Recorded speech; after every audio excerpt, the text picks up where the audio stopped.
ఆంధ్రప్రదేశ్లో ఒక విచిత్రమైన రాజకీయం ఎప్పుడు కూడా నడుస్తూ ఉంటుంది.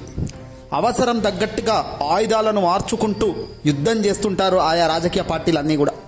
ఈరోజు మిత్రులే రేపు శత్రువులు, రేపటి శత్రువులే ఈరోజు మిత్రులు. ఈ బంధం ఎప్పుడు ఎటువైపు మల్లుతుందో ఊహించాను.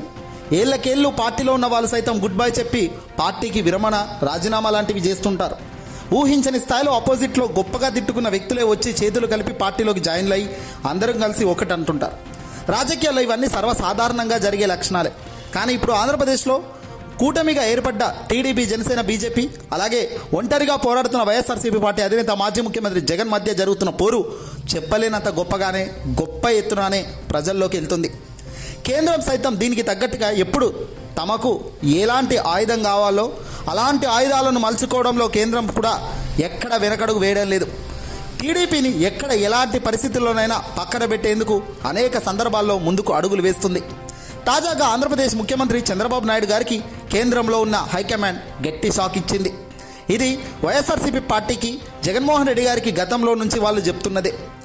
ఆంధ్రప్రదేశ్ రాజకీయాల్లో ఇప్పుడు తెరపైకి కొత్త లెక్కలు వచ్చేస్తున్నాయి. ఢిల్లీ వ్యాప్తంగా ఆంధ్రప్రదేశ్లో కొత్త వ్యూహాలపైన యంత్రాంగం సాగుతుందట. బీజేపీ ఏపీ అధ్యక్షుడిని ఖరారు చేసిన బీజేపీ నాయకత్వం ఇక భవిష్యత్ రాజకీయం పైన ఫోకస్ పెట్టేసింది. త్వరలో పలు రాష్ట్రాల్లో ఎన్నికలు జరగబోతున్నాయి. ఇక్కడ కేంద్ర మంత్రివర్గ విస్తరణ దిశగా కసరత్తులు కూడా చేస్తుంది. అందులో భాగంగా ఆంధ్రప్రదేశ్ నుంచి జనసేనకు కేంద్ర కేబినెట్లో బెర్త్ కల్పించాలని ఆలోచన చేస్తున్నారట. రాబోయే కాలంలో వైఎస్ఆర్సీపీ పార్టీ అధినేత మాజీ ముఖ్యమంత్రి జగన్మోహన్ రెడ్డి గారి వేవ్ ఏపీలో పెరగబోతుందన్నది కేంద్రంలో ఆల్రెడీ ఇంటెలిజెన్స్ చెప్తున్న హెచ్చరిక. వైఎస్ఆర్సీపీ పార్టీ పుంజుకుంటుంది. ఖచ్చితంగా యుద్ధం అంటూ జరిగితే మళ్ళీ జగన్తోనే రాజకీయంగా గెలవాల్సిన పరిస్థితి కానీ ఓడాల్సిన పరిస్థితి కానీ ఉంటుంది. కాబట్టే ఆయనకు తగ్గట్టుగా, జగన్కు తగ్గట్టైన వ్యక్తికి కేంద్రం మద్దతు ఇస్తోంది. ఢిల్లీ కేంద్రంగా ఏపీ రాజకీయాలపైన కీలక యంత్రాంగం సాగుతోంది. దేశ ప్రధాని నరేంద్ర మోదీ తన కేబినెట్ను ప్రక్షాళన చేయాలని చూస్తున్నారట. త్వరలో బీహార్ ఎన్నికలు జరగబోతున్నాయి. ఆ తర్వాత తమిళనాడు, పశ్చిమ బెంగాల్లోనూ ఎన్నికల సమయం సమీపిస్తోంది. దీంతో ఈ రెండు రాష్ట్రాల ఎన్నికల బీజేపీ అధినాయకత్వానికి ప్రతిష్టాత్మకంగా మారబోతున్నాయి. ఈ రెండు రాష్ట్రాలకు మంత్రివర్గ విస్తరణలో ప్రాధాన్యత దక్కబోతుంది. తమిళనాడు మాజీ బీజేపీ చీఫ్ కేంద్ర మంత్రి పదవి దాదాపు ఖాయమైంది ఆయనకు. ఇక అదే సమయంలో ఆంధ్రప్రదేశ్ నుంచి కూడా రెండు మిత్రపక్ష పార్టీలు ఉండగా కేంద్రంలో రెండు మంత్రి పదవులు ఉన్నాయి. ఏపీ బీజేపీ నుంచి ఒకరు కేంద్ర మంత్రిగా ఉన్నారు. ఆంధ్రప్రదేశ్ నుంచి కేంద్రంలో టీడీపీ నుంచే ఇద్దరు కేంద్ర మంత్రులుగా ప్రస్తుతం ఉన్నారు. జనసేన నుంచి అప్పట్లో అవకాశం ఇచ్చినా పవన్ కళ్యాణ్ పెద్దగా ఆసక్తి చూపలేదు. టీడీపీకి ఒక కేంద్ర మంత్రి, మరొకటి సహాయ మంత్రి పదవి కూడా దక్కాయి. ఆంధ్రప్రదేశ్ కేబినెట్లో బీజేపీకి ఒక మంత్రి పదవి కేటాయించారు. కాగా ఇప్పుడు మారుతున్న సమీకరణలో భాగంగా కేంద్రం కేబినెట్లో ఏపీకి మరో బెర్త్ ఇచ్చేందుకు బీజేపీ అధినాయకత్వం సిద్ధంగా ఉంది.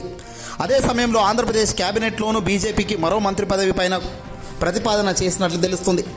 ఇదే సమయంలో సామాజిక సమీకరణలు కీలకంగా మారుతున్నాయి.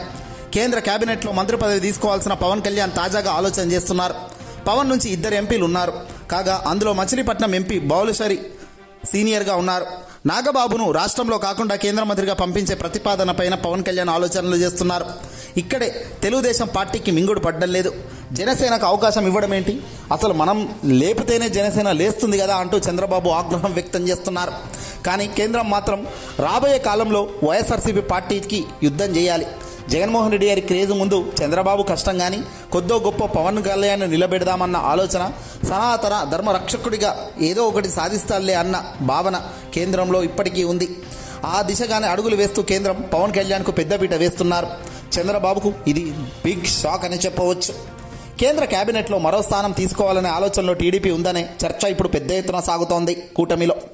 అదే జరిగితే ప్రాంతీయ సామాజిక సమీకరణలో భాగంగా రాయలసీమ నుంచి బీసీ లేదా ఎస్సీ నియోజకవర్గానికి సంబంధించిన అవకాశం ఇవ్వాలనేది చంద్రబాబు ముఖ్యమంత్రిగా ఆలోచన చేస్తున్నారు.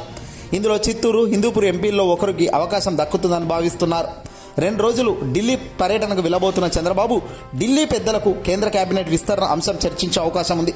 కాగా చంద్రబాబు, పవన్ కళ్యాణ్ ఆంధ్రప్రదేశ్ నుంచి ఎవరికి కేంద్ర కేబినెట్లో అవకాశం ఇవ్వాలి, తద్వారా ఏపీ కేబినెట్లో నాగబాబు ఎంట్రీ, మార్పుల గురించి తుది నిర్ణయం తీసుకునే అవకాశం ఉంది. ఇక్కడ జనసేనకు అవకాశం ఇవ్వకపోతే ఇక పవన్ కళ్యాణ్ ఎందుకు ఉన్నాడో అవకాశం చెప్పాల్సిన అవసరం లేదు. చాలా దారుణమైన స్థితి పవన్కి ఏర్పడుతుంది. పవన్కు అలా అని అవకాశం ఇస్తే చంద్రబాబు దూరం అవుతున్నట్టే లెక్క. ఏదేమైనా వైఎస్ఆర్సీపీకి ధీటుగా అయిన జవాబు ఎవరు చెప్తారనే దానిపై బీజేపీ యుద్ధం చేస్తుంది. కానీ ఇక్కడ వాళ్ళకి అర్థమయ్యే విషయం ఏందయ్యా అంటే జగన్ రాబోతుంది సత్యం, జగన్ రాబోయే కాలంలో గెలవబోయేది సత్యం, జగన్ ముందు ప్రభంజనం కష్టం, గెలవలేమన్నది సత్యం.